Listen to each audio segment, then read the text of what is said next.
बिस्मिल्लाहिर्रहमानिर्रहीम। अस्सलाम वालेकुम नाज़रीन कराम, मैं हूं नौफल रामे और आप देख रहे हैं मेरा फेसबुक और यूट्यूब चैनल। उम्मीद करता हूं आप सब लोग बखैर व आफियत होंगे और जहां भी होंगे अपने अहले खाना समेत खुश भी होंगे और महफूज भी। नाज़रीन कराम, बहुत बड़ी डेवलपमेंट हुई है। आईनी बेंच और चीफ जस्टिस याहिया अफरीदी के दरमियान पहला बड़ा मैच पड़ चुका है और आईनी बेंच ने एक जानिब तो जस्टिस मंसूर अली शाह के बड़े खड़ाक के बाद हड़बड़ी में अपनी जो है मीटिंग्स के मिनट्स वो जारी कर दिए हैं और इसके बाद अब से कुछ ही घंटों में आईनी बेंच अपना काम भी शुरू कर देगा। 14 नवंबर ये पहला दिन होगा जब आईनी बेंच अपना बाज़ाब्ता तौर पे काम का आगाज करने जा रहा है। लेकिन इससे भी पहले पाकिस्तान तहरीक इंसाफ ने एक ऐसा सरप्राइज दिया है, या फिर इसे क्रिकेट की टर्म्स में आप एक लंबा छक्का कह सकते हैं। ये वो छक्का है जो आउट ऑफ ग्राउंड ही नहीं, आउट ऑफ स्टेडियम है, स्टेडियम से भी बाहर है और इस छक्के ने पूरे के पूरे सिस्टम को जो है ना वो मुश्किल में डाल दिया। अब बहुत इंटरेस्टिंग हैपनिंग्स हैं आईनी बेंच के हवाले से। जस्टिस जो है अमीनुद्दीन खान साहब ने अब तक तो कुछ नहीं किया, वो सब कुछ, और इस वक्त सुप्रीम कोर्ट ऑफ पाकिस्तान में जो एक जो है बहरान सर उठा चुका है। इस वक्त पाकिस्तान के अंदर दो कोर्ट्स हैं, यानी दो कमेटीज हैं जजेस की। एक सुप्रीम कोर्ट ऑफ पाकिस्तान के लिए प्रैक्टिस एंड प्रोसीजर कमेटी और दूसरी जो है वो आईनी बेंच अपनी 3 जजेस की कमेटी। ये सब कुछ हमने विटनेस जो है वो कर लिया हुआ है ऑलरेडी। अब इसमें जो इंपॉर्टेंट चीज है वो ये है कि आईनी बेंच जो है वो अभी रिलक्टेंट था, शायद काम शुरू नहीं हो पा रहा था। एक जज साहब बाहर थे और उनकी कमेटी का इजलास नहीं होना था और आईनी बेंच ने अब ये फैसला किया है कि हम बेंच बनाएंगे, यानी एक अलग से कोर्ट है। ये तो आईनी बेंच होता है नहीं, तो हर केस 7 जजेस जो है वो सुनेंगे। ये कह रहे हैं कि बेंच के अंदर जो है वो आईनी बेंच के टॉप 3 जजेस जो है सीनियर मोस्ट अमीनुद्दीन और उसके बाद फिर बाकी, वो बेसिकली बेंच बनाया करेंगे। और 5 रुकनी बेंच है जो मैक्सिमम केसेस सुनेगा, फिर 7 रुकनी बेंच है जो शायद अपील या जो भी मामला है, और इसमें जो जजेस भी हैं वो भी आगे पीछे किए जा सकते हैं। अब इसके अंदर आप याद रखिएगा कि जस्टिस मंसूर अली शाह साहब ने जब खड़ा किया और जस्टिस मंसूर अली शाह ने रिमार्क्स दिए अदालत में कि जो आईनी बेंच है वो अब तक काम शुरू नहीं करता, उस वक्त तक सुप्रीम कोर्ट में आईनी बेंच काम ही नहीं कर रहा। तो जब आईनी बेंच काम शुरू नहीं करता तो हमारे जो बेंचेस हैं जिनमें हम बैठे हुए हैं ये गैर आईनी है। मतलब अगर आईनी है तो फिर दूसरे गैर आईनी होगा शायद, या अगर हम ये केसेस आईनी बेंच को होगा शायद, अगर हम ये केसेस आईनी बेंच को नहीं भेजते और इसका फैसला कर देते हैं तो हमें कौन पूछेगा। अपील आएगी, यहाँ अपील जो है वो उसमें कहेंगे कि हमारा कोई दायरा इख्तियार था। अब ये फड्डा तो पढ़ना ही पढ़ना है सुप्रीम कोर्ट में, और हर रोज पढ़ना है कि केसेस कौन सुनेगा, कहाँ पे लगेंगे, कैसे लगेंगे, किसकी अदालत में लगेंगे, और कौन दो जो है जो, क्योंकि 2 कोर्ट्स हैं, और कौन सा जो है केस वो उसमें कौन सा कौन जो है डिसीजन लेगा।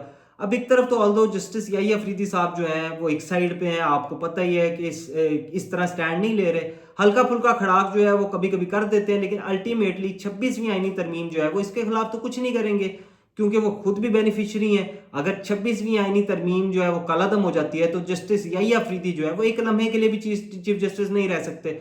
तो इसमें तो उनका एक पर्सनल ऑब्वियसली जो है ना वो इंटरेस्ट है।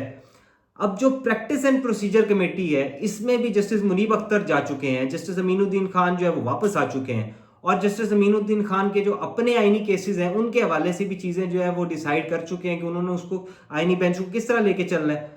अब हड़बड़ाहट ये है कि जस्टिस मंसूर अली शाह साहब ने कहा कि बिल्कुल आईनी बेंचेस जो है वो इस सब के अंदर आईनी बेंच एग्जिस्ट ही नहीं करता, तो फौरी फौरी कुछ करना था। इस हफ्ते का कोई आईनी बेंच का रोस्टर जो है वैसे अगले हफ्ते से काम शुरू कर लेते हैं, लेकिन नहीं, अब उन्होंने चंद घंटों के अंदर जो है ना वो अपना काम वो शुरू जो है करना है। और एक बहुत बड़ी डेवलपमेंट है नाजरीन कराम कि सबसे इंपॉर्टेंट वो तो आईनी बेंच के हवाले से है। सुप्रीम कोर्ट में आईनी मुकदमात और बेंचेस की तश्कील के मामले में एक बहुत बड़ी पेशरफ्त हुई है।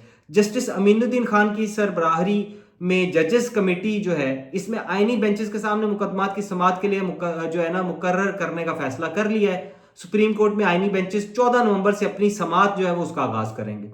जराये के मुताबिक आईनी बेंचेस की जो जजेस कमेटी की मीटिंग है 1 घंटे तक जारी रही।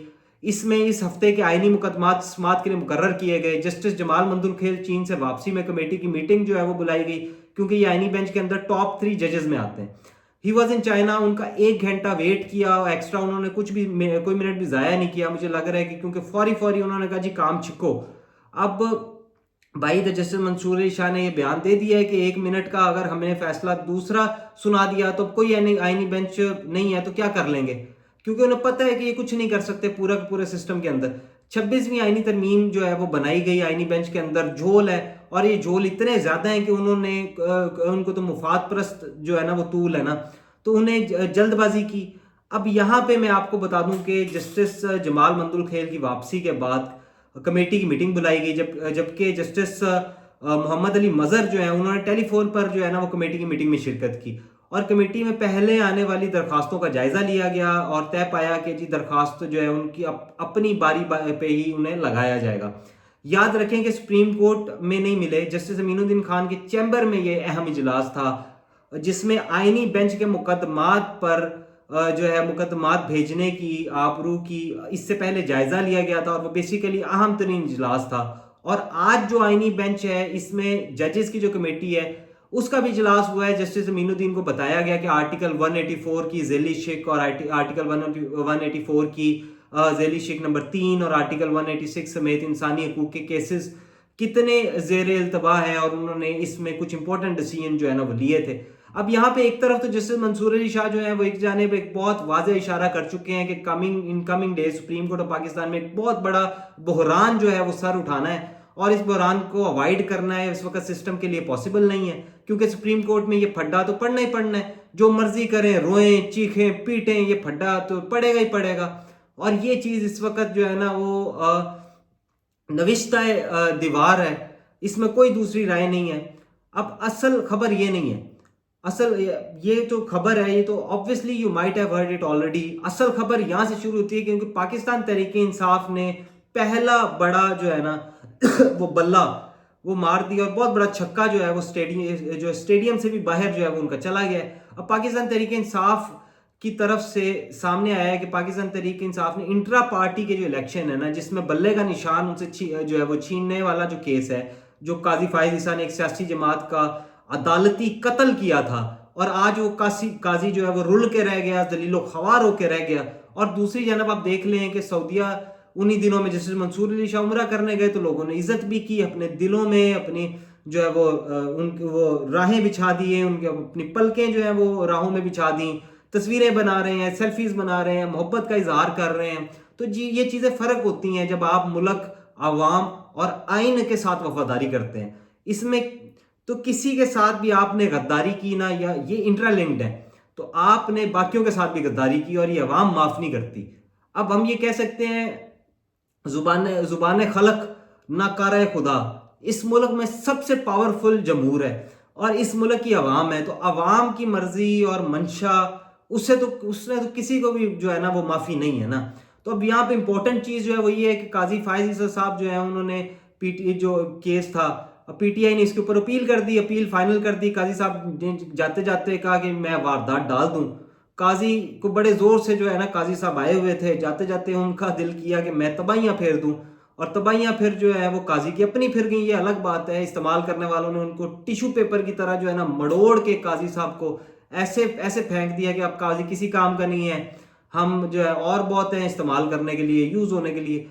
और फिर वो हो भी रहे हैं, आप नए चेहरे जो हैं वो काजी की सूरत में वो आप देख रहे हैं, लेकिन इसमें काजी यूज हो गया। अब काजी ने क्या किया, काजी ने इंट्रा पार्टी इलेक्शन के जो है वो केस सामने समाअत के लिए मुकर्रर कर दिया। पीटीआई ने जाके कहा जी एप्लीकेशन ही वापस ले रहे हैं, काजी को नहीं सुनने देंगे, ये केस जाते जाते जो है ना इसमें काजी कोई वारदात डाल देगा। तो अब इस सब के अंदर पाकिस्तान तहरीक इंसाफ जो है वो दोबारा मैदान में आई, और पाकिस्तान तहरीक इंसाफ ने इंट्रा पार्टी इलेक्शन जो है उसके मामले में अपील अपनी जो है ना वो दोबारा फाइल कर दी। अब इसका जो है वो फैसला देखते हैं क्या आता है, और अपना जो अपनी राय है उसका इजहार कमेंट सेक्शन में ज़रूर कीजिएगा। अपना ख्याल रखिएगा। अल्लाह निगहबान। पाकिस्तान जिंदाबाद।